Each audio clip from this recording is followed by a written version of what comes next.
இன்னைக்கு வீடியோவில் என்ன பார்க்க போகிறோன்னா, நீங்கள் ரெகுலராக ஜிம் போயிட்டே இருந்துட்டு சடனாக ஒரு 3-4 டேஸ் குவிட் பண்ணிவிட்டு மறுபடியும் ஜிம் ஸ்டார்ட் பண்ணும்போது ஹோல் பாடி ஒர்க் அவுட், அதாவது மெயினான மசில்ஸ் ஷோல்டரு, செஸ்ட்டு, பேக், இந்த 3 மசில்ஸையும் ரெண்டு வேரியேஷன் டச் பண்ணிக்கலாம். ஸோ அந்த ரெண்டு வேரியேஷன் என்னன்னு சொல்லிட்டு இந்த வீடியோவில் பார்க்கலாம். வாங்க வீடியோக்கு.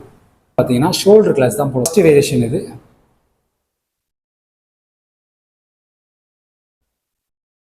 ஸ்லோவாக இறக்கி ஃபுல்லாக டாப்பில் கொண்டு போங்க. ஷோல்டரில் செகண்ட் வேரியேஷன் இந்த மாதிரி பொசிஷன் செட் பண்ணிங்க. 1 செகண்ட் ஹோல்டு பண்ணி ஸ்லோவாக கொண்டு வாங்க.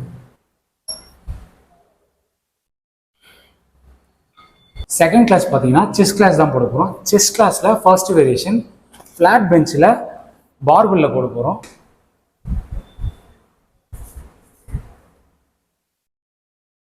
செகண்ட் வேரியேஷன் கேபிள் ஃப்ளைஸ் தான் போட போகிறோம். லெக்கை ஃப்ரண்ட் கொண்டு வந்துருங்க. பாடி வந்து இந்த சென்டர் ராடுக்கு நேராக இருக்கணும். ஸ்லோவாக ரிலீஃப் பண்ண சொல்ல இந்த அளவுக்கு பேக் போகணும்.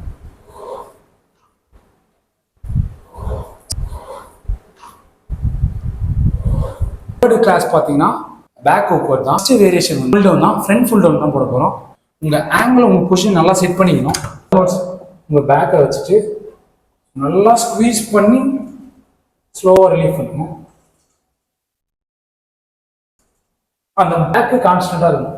இல்லை செகண்ட் வேரியேஷன் பார்த்தீங்கன்னா கேபிள் மிஷினில் புல் ஓவர் தான் போட போகிறோம். இந்த மாதிரி ராடு எடுத்துக்கங்க. கிளாஸ் பொறுத்த வரைக்கும் பொசிஷன் நல்லா செட் பண்ணிக்கங்க. ஸ்லோவாக ரிலீஃப் பண்ணுங்க. இந்த 2 வேரியேஷன் நீங்கள் டச் பண்ணாலே உங்களுக்கு அந்த மசில்ஸோட பம்ப்ஸு பீக்கில் இருக்கும். ட்ரை பண்ணி பார்த்துட்டு எப்படின்னு கமெண்ட் பண்ணுங்கள்.